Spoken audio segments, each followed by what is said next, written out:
அஜய், டேய், என்னடா இப்பதான் எந்திரிக்கிறியா? என்ன தாத்தா? காவேரி எங்க? நான் வேணும் தூங்கிட்டு தான் இருக்கேன். அம்மா நீங்க என்ன எந்த நேரத்துல கதவை தட்டுறீங்க? டேய், என்னடா கேள்வி இது? கண்ணை நல்லா திறந்து பாரு.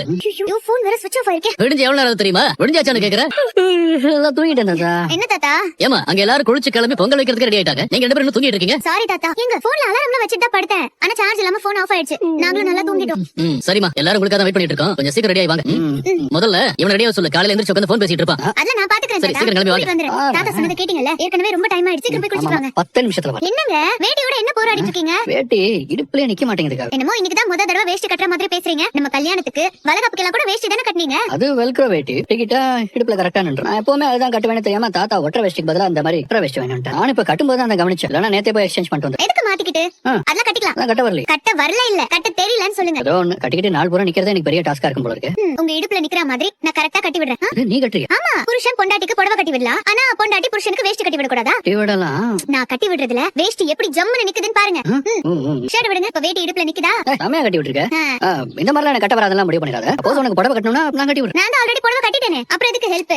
இப்ப சொல்லமா பொதுவா ஓ சொல்றேன். சரி, நல்லா கட்டி இருக்கேன். ஆமா போலாமா? டைம் ஆயிடுச்சு. வாங்க. போலாம் போலாம். ரொம்ப அவசரம். வா. வெளியில இருக்கிற பொண்ணு நினைக்கிறேன். நல்ல நேரம் போயிட்டு இருக்குடி. சரி, காவேரியே மாப்பிள்ளையும் வேணுமா? வா போ. சரி பாட்டி. வந்துட்டோம். அவங்களே வந்துட்டாங்க. சாரி எல்லாருக்கும் சாரி. கொஞ்சம் லேட் ஆயிடுச்சு. Sorry. Happy Pongal Vijay. Happy Pongal Niven. ஏண்டா எல்லாரும் கிராமத்து ஸ்டைல்ல பொங்கல் வைக்கலாம்னு சொல்லிட்டு நீங்க இப்படி எழுந்து வரத பார்த்தா காலையில 10 மணிக்கு தான் வைப்பாங்க நினைச்சு பொறுமையா எழுந்து வரீங்களா? சரி விடுங்க சித்தி. அதான் எப்படியும் நாங்க கரெக்டான டைம்க்கு வந்துட்டோம்ல. பாட்டி சொன்ன மாதிரி நல்ல நேரம் முடியறதுக்குள்ள பொங்கலை வச்சிடலாம். மா என்னம்மா 3 அடுப்பு 3 பொங்க பானை இருக்கு? அதானே ஏன் அத்தை? நேத்து நான் 2 பானையும் ஒரு அடுப்பும் தானே வாங்கிட்டு வந்தேன். அம்மா தான் எக்ஸ்ட்ராவா ஒரு பானையும் ஒரு அடுப்பும் வாங்கிட்டு வந்தாங்க. அதான் எதுக்குன்னு கேக்குறேன். அது ஒண்ணு இல்ல காவேரி. வழக்கமா நம்ம வீட்ல ஒரு பானையில தானே பொங்கல் வைப்போம். ஆனா இந்த பொங்கலுக்கு நீ கங்கா யமுனா 3 பேரும் தனித்தனியா பொங்கல் வச்சா நல்லா இருக்கும்னு தோணுச்சு. அதுக்கு தாண்டி 3 பானை. நீங்க சொன்னா சரிதான். அப்ப இன்னைக்கு 3 பேரும் பொங்க வைக்கணும்னா 3 பேரும் ஒரே மாதிரி சக்கரை பொங்கல் பண்ணாம ஒரு பானையில வெண்பொங்கல், பால் பொங்கல், சாக்லேட் பொங்கல், அப்புறம் இன்ஸ்டன்ட் ஓட்ஸ் பொங்கல்னு இந்த மாதிரி கொஞ்சம் வெரைட்டியா பண்ணலாமே. ஏன்னா இது நம்ம ஸ்பெஷலா கொண்டாடுற பொங்கல் இல்லையா? அட இந்த ஐடியா கூட நல்லா இருக்கு.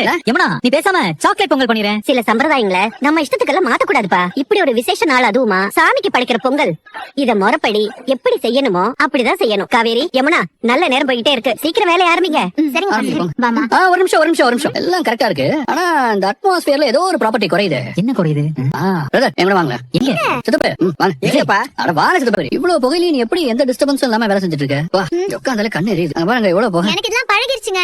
உங்களுக்கு புதுசுல அதான் உங்களுக்கு கண்ணெல்லாம் கலங்குது. சரியாடும். டேய், கிராமத்து பொங்கல்னா கிராமத்து பொங்கல் தான். பொங்கல் வைக்கிறதுக்கான பொருட்களை ஏற்பாடு பண்றதுல இருந்து அதை எப்ப வைக்கணும் எப்படி வைக்கணுங்கிற செய்முறை வரைக்கும் ஒவ்வொன்னையும் பார்த்து பாரம்பரியமா பண்றாங்க பாரு. இதுதானே எனக்கு ரொம்ப பிடிச்சது. உண்மைதான் தாத்தா. இங்க சிட்டில இருக்கிற நம்ம எல்லாருக்குமே இந்த கிராமத்து பொங்கல் ஒரு புது எக்ஸ்பீரியன்ஸா இருக்கு. இன்னும் எத்தனை பொங்கல் செலிப்ரேட் பண்ணாலும் இந்த வருஷ பொங்கல் லைஃப் டைம் மெமரி மறக்கவே முடியாது. கங்கா கங்கா என்னாச்சுடி? ஒண்ணுலமா என்னன்னு சொல்லுடி? ஒண்ணுலமா பொங்கல் பொங்குது போய் பாரு. பொங்க போது பாரு. அதான் இது பொங்க போகுது. இப்ப என்ன பண்ண நீ? கொலவை போட்டேன். நல்லா இருக்கே. இதுக்கு முன்னாடி நீ இப்படி பண்ணி நான் பார்த்ததே இல்ல. எதுக்கு கொலவை போடணுமோ அப்பப்ப அந்தந்த நேரத்துக்கு தான் கொலவை போடணும். எங்க ஒன்ஸ் மோர் அதை ரிப்பீட் பண்ண. திருப்பியா? ப்ளீஸ் பண்ணு. ஓகே. பாருங்க பொங்கல் நமக்கு. ஏய் நானும் ட்ரை பண்றேன். பொங்கலோ பொங்கல் பொங்கலோ பொங்கல். என்னப்பா வீடா ஸ்டார்ட் பண்ண போறோமா? என்ன பிரதர் சொல்றீங்க? ஆமா பிரதர். பொங்கல் வச்சு சாமி கும்பிடுறதுங்கிறது எல்லார் வீட்லயும் பொதுவா பண்ற ஒரு விஷயம் தான். ஆனா இப்படி ஒரு ஸ்பெஷலான டேல நம்ம எக்ஸ்ட்ரா ஸ்பெஷலா சில விஷயங்கள் பண்ண வேண்டாமா? அதுக்கு தான் நான் இன்னைக்கு 3 போட்டி நடத்த போறேன். போட்டியா? போடியா? அதுவும் சாதாரண போட்டி எல்லாம் இல்ல, சரியான கிராமத்து போட்டி. நம்ம எல்லாருமே சேர்ந்து குடும்பமா விளையாட போறோம். அப்படி என்ன போட்டி? சொல்றேன் ஆர்வக்குளாரு. இப்ப பாத்தீங்கன்னா நம்ம கிராமத்து ஸ்பெஷல் பொங்கல் ஃபங்க்ஷனை முன்னிட்டு நாம நடத்துற முதல் கிராமத்து ஸ்டைல் போட்டி என்ன போட்டினா கை நீட்டல் போட்டி. மாமா இந்த போட்டி எல்லாம் விளையாட பயங்கர ஸ்ட்ரென்த் வேணும். நீங்க ஆம்பளைங்க எல்லாம் ஒரே டீமா இருந்தா ஈஸியா ஜெயிச்சிடுவீங்களே. டீம் பிரிக்கிறதா இருந்தா ஜென்ஸும் லேடிஸும் கலந்துட்ட மாதிரி டீம் பிரிங்க. பிரிச்சுட்டா போச்சு.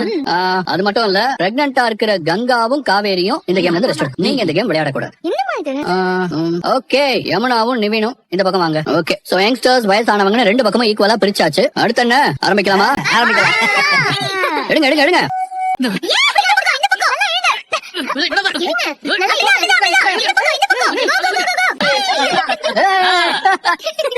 ஏதோ ஒரு போட்டியில குத்து மதிப்பா ஜெயிச்சிட்டீங்க, அதுக்கு இவ்வளவு அலப்பறையா?